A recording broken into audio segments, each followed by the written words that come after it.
All right, today we're going to dive into a new and, frankly, pretty alarming cyber threat that's been flagged by CISA. It's called BRICKSTORM, and it's a real game changer in a not-so-good way. So let's break down how this thing works and, more importantly, why it's so incredibly dangerous. So just imagine this for a second. What if a hacker could get inside your digital walls, wander around wherever they want, and basically set up shop in your most critical systems, all while being completely invisible for over a year?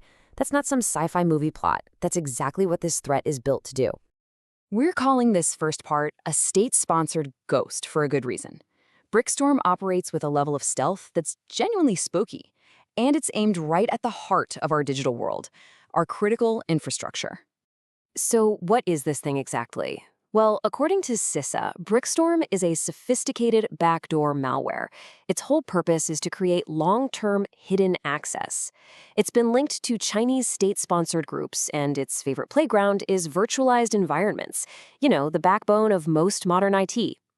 This isn't about a quick smash and grab. This is about moving in and becoming a permanent, invisible resident on a network. So who really needs to be paying attention? CISA's report is crystal clear on this. If you're in the government services sector or the information technology sector, you are square in the crosshairs. And the common denominator here? A heavy reliance on VMware vSphere, which is exactly where BRICKSTORM is designed to thrive. And if you want a real-world example of just how patient and powerful this malware is, get this. In one case CISA looked at, the attackers got in around April 2024, and they stayed there undetected all the way through September of 2025.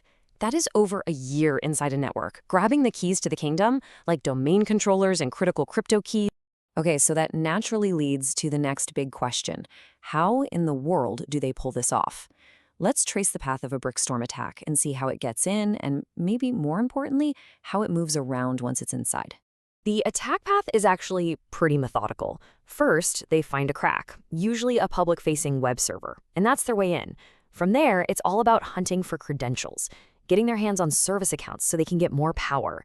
Then they start moving laterally, often using really common tools like remote desktop protocol to just blend in with normal traffic. And the final step, the end game, is to reach the vCenter server, the nerve center of the virtual network, and plant their malware. And this is where it gets incredibly clever.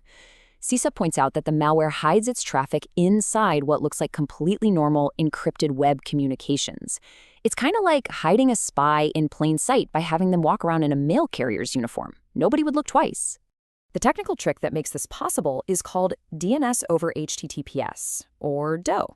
By routing all its secret command and control messages through super common trusted services from places like Google and Cloudflare, BRICKSTORM's activity is perfectly camouflaged. To any security tool watching the network, it just looks like regular, everyday web browsing. But, how it hides is only half the battle.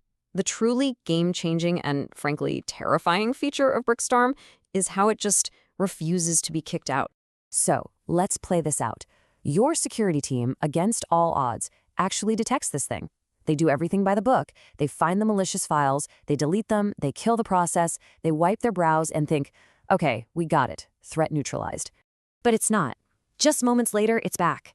It's running again like nothing ever happened. The malware literally just reinstalls itself from the shadows. It is a digital zombie that just keeps getting back up. This is all possible because of what's being called a self-healing mechanism. The malware has this built-in watchdog that's constantly checking on itself. If it ever detects that it's been stopped or its files are gone, it just triggers a reinstallation from a hidden, predetermined location. It ensures the attacker's foothold is almost impossible to get rid of. Now, I know that sounds pretty daunting, but the fight is absolutely not over. CISA isn't just raising the alarm here. They're also handing out the tools to fight back. So let's look at how they're helping everyone hunt for this ghost in the machine. A huge piece of the response is this number right here, 6.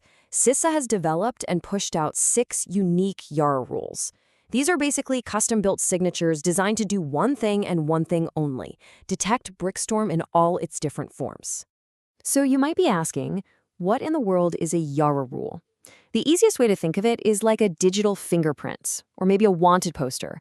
It's a very specific description of the malware's code. Security tools use these rules to scan everything, and if they find a match, bingo, you know exactly who you're dealing with. And beyond just finding it, CISA has some very clear, actionable advice. First up, upgrade your VMware servers immediately. Patching is non-negotiable.